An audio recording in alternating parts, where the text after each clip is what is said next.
let's say we overcome marriage, we overcome the enemies of ourselves, which is calm, crude, or what you call lust and anger and everything, or ego. Once we overcome that, then we overcome family attachments, then we overcome food attachment, then we overcome relationship attachment, then we overcome material possession attachment, then we reach Sahasra. That is where the third eye is. See how this astrological chart is very important for spiritual progress? As you can see, this again we're still dealing with astrology here, and the whole astrological chart. Now we're going to look at it from a different point of view. This same very chart. In this chart here, we have to look at the fact that also it is an astrological chart, and as the planets move into the universe, they also move through your body. Just like the universe, your body is also a copy of the universe. So when the planet moved through your body also. So now let's say Saturn, which is a planet of darkness, is in your head. It's in your head section. What would happen to you? Obviously, you're going to experience darkness in your life.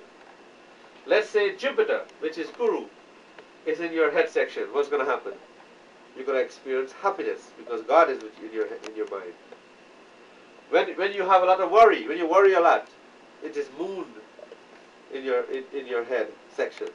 So as you can see, the planets move through here. Now let's say if someone has what you call K2. K2 is known as one of the descending nodes of the moon. It is what you call a bad planet. This is Graha.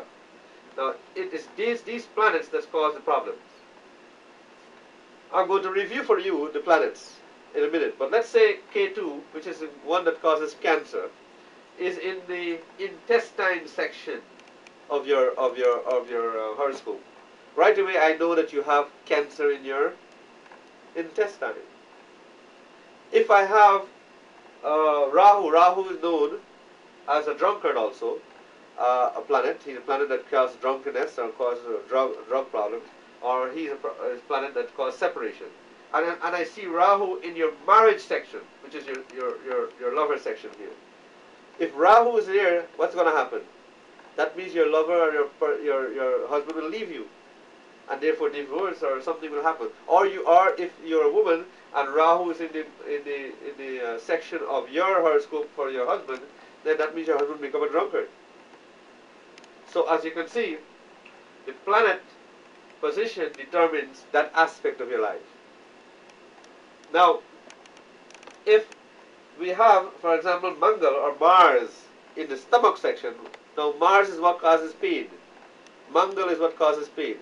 Now if Mars is in the stomach section, then where do you have the pain? In the stomach. See how simple astrology is? Astrology doesn't, you don't have to be a mathematician or a mathematical genius to understand astrology. Astrology is very simple.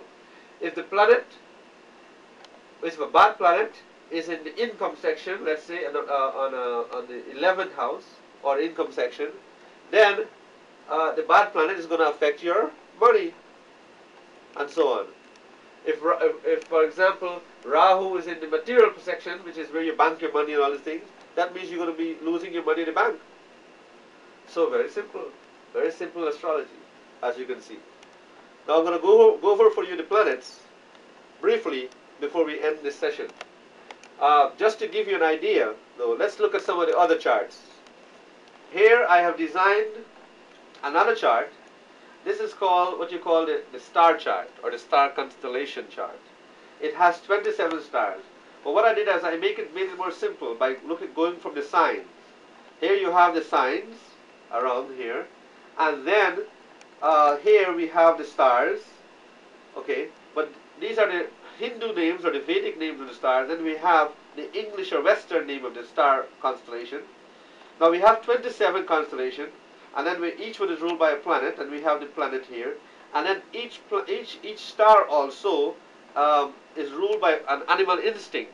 And here we have, for example, Rohini is almond, and the moon rules that, and snake is the animal. So you'll find that this person has the habits of a snake, for example. You'll find this person likes to curl up and sleep. For example, snakes curl up and sleep. So a person born under this kind of thing curls up and sleep.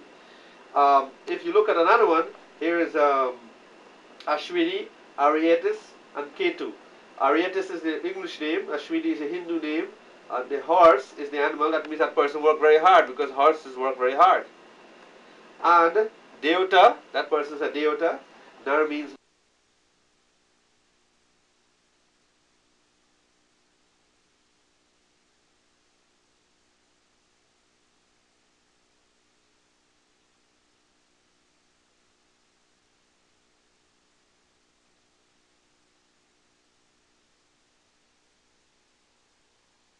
names are very important, and later on we'll see how names determine all your life. Your name really determines your life. For example, people with A as the first vowel in their name, you'll find, for example, people who have A, like A. All these people you'll find that these people are very independent and so on. Now, also, there is divided into what you call the 108 divisions of the year. In other words, each month covers 30 days, and also there are 9 divisions for each month. And if you take 12 months times 9 divisions, you'll get 108. This is the reason why we chant 108 times. The reason why we do 108 on our Rudraksh, or when we chant and we do 108 mantra, is because we want to control all 108 divisions of the universe, of the whole year. In other words, none day must be left out.